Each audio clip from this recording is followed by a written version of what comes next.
یاسر عنایت پسروڑی، صدر اہل حدیث یوتھ فورس ضلع سیالکوٹ۔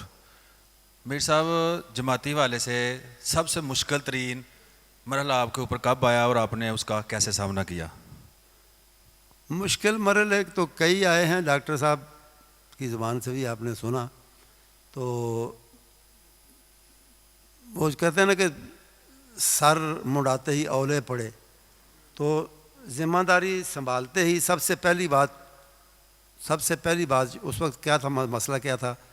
علامہ صاحب کی شہادت، اس کا یعنی قاتلوں کا سراغ لگانا، اس کی کوشش کرنا، پھر احتجاجی تحریک چلانا، اور یہ سب سے پہلا مرحلہ تو یہ ہے۔ تو اس میں پھر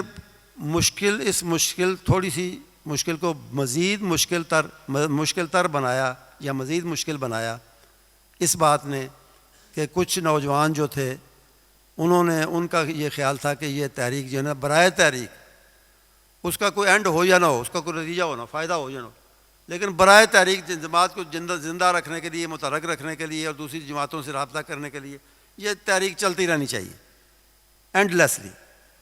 بیوقوفی کی، کم عقلی کی بات تھی، لیکن نوجوانوں کی سوچ تھی بعض کی۔ تو ان کو کنٹرول کرنا، اور اب اسے اگر ختم کرتے تحریک کو یا کسی انجام کے بغیر، تو آخر ایک دن ختم تو ہونی تھی۔ تو وہ 100 کیڑے نکالتے کہ بھائی یہ پتہ نہیں کیوں انہوں نے کیا ہے، اور حکومت سے مل گئے ہیں، یا انہوں نے کیا مفاد اٹھایا یا کیا کیا۔ تو یہ خاصا مشکل وقت تھا۔ اور پھر احتجاجی تحریک کو جو بزرگ تھے جماعت کے، وہ ایک خاص انداز میں چلانا چاہتے تھے، لیکن خاص انداز میں، اور نوجوان اور انداز میں چلانا چاہتے تھے۔ ان کے درمیان مطلب میں تھوڑی سی اس کی وضاحت کر دوں کہ مثلا یہ ہے کہ جی وہ بھوک ہڑتال کریں اور سڑک کے کنارے بیٹھیں، تو وہ شرعی طور پہ یا اخلاقی طور پہ بزرگ اس کا ساتھ نہیں دیتے تھے، ان معاملات میں نہیں چاہتے تھے۔ تو درمیانی راستہ نکالنا کہ بزرگ بھی راضی رہیں اور نوجوان جو ہیں وہ بھی ناراض نہ ہوں، تو یہ تھوڑا مشکل تھا فیصلہ کرنا کہ ادھر جانا ہے، ادھر جانا ہے، کس حد تک جانا ہے، کیا کرنا ہے۔ بہرحال وہ سلسلہ چلتا رہا بالآخر اسے، تو وہ اس کا فائدہ یہی ہم نے اٹھایا تحریک کا یا احتجاج کا، کہ نواز شریف اس وقت وزیر اعلیٰ تھے، ان پر بھی، یا ہمارے دوست جو ہیں نا، وہ ہر ایک کا پر الزام لگاتے تھے۔ میاں فضل حق قاتل ہے، جماعت اسلامی قاتل ہے، بریلوی قاتل ہیں، مرزائی قاتل ہیں، شیعہ قاتل ہیں، کسی کو نہیں چھوڑتے، سب پہ الزام لگاتے تھے۔ اور اب مطلب ہے کسی ایک، میں یہ کہتا تھا کہ تفتیش ہونے دو، جو قاتل ہوگا اس کی ہم بات کریں گے کہ اس کو پکڑو، اس کو کیفرے کی رضا تک پہنچاؤ۔ ہر ایک پہ الزام لگانے کا کیا فائدہ، ہر ایک کو اپنا دشمن بنانے کا کیا فائدہ، لیکن وہ لگے رہتے تھے اس میں۔ تو یہ سارا وہ وقت جو تھا نا، ان باتوں کی وجہ سے ذرا مشکل ہو گیا۔ اس کے بعد پھر جیسا کہ ڈاکٹر صاحب نے کہا کہ وہ سرگودے کی کانفرنس کا مسئلہ، وہ بھی ایک مشکل مرحلہ تھا کہ جماعت کے جتنے بھی چیدہ علماء ہیں، اور بات کیا تھی؟ بات یہ تھی کہ ہم نے مشورے سے، اور مولانا عبدالعزیز حنیف تھے اسلام آباد کے، ان کو جماعت کا ناظم اعلیٰ بنایا۔ میاں جمیل صاحب کے بعد وہ خود اپنی مرضی سے چھوڑ کے گئے، تو ان کو بنایا۔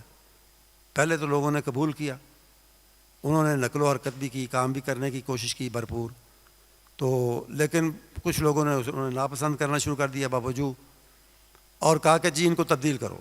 تو میں نے کہا جی میں نے تو بنایا نہیں ہے، شورا نے بنایا ہے، تو شورا ہی تبدیل کرے گی۔ بس یہ تھی بنیادی بات۔ اس کو لے کے بعض لوگوں نے اپنی انا کا اور اپنی غیرت کا پتہ نہیں کس کا مسئلہ بنا دیا، اور پہلے تو انہوں نے ظاہر نہیں ہونے دیا، خاموش رہے۔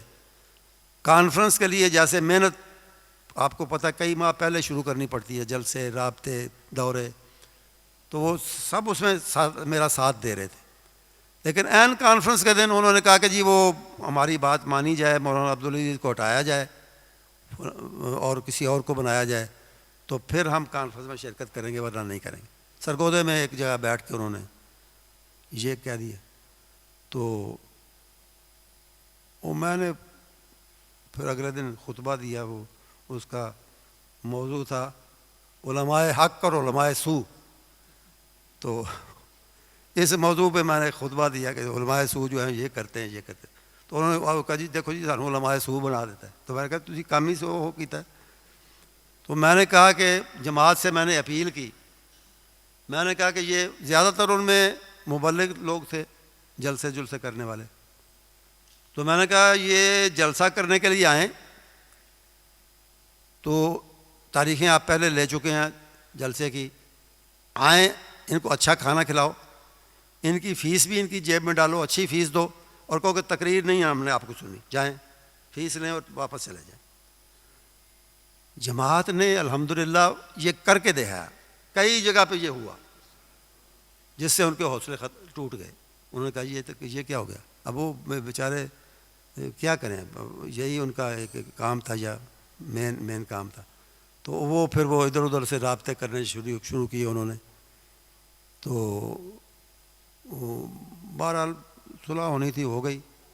تو میں نے کہا کہ میں نے ایک ہی شرط رکھی, میں نے کہا جی کہ وہ یوسف علیہ السلام نے اپنے بھائیوں کو کہا تھا کہ لا تثریب علیکم اليوم, چلے جاؤ تم آزاد ہو, انتم الطلقاء, جاؤ آزاد ہو, میں تمہیں ملامت بھی نہیں کرتا, لیکن تمہیں اپنے گناہ, لیکن یہ تب ہوا تھا جب انہوں نے اپنے گناہ کا اعتراف کیا اور ان کننا لخاطئین کہا کہ ہم قصوروار ہیں. میں نے کہا قصوروار مانو اپنے آپ کو تو پھر معافی ہے تمہیں.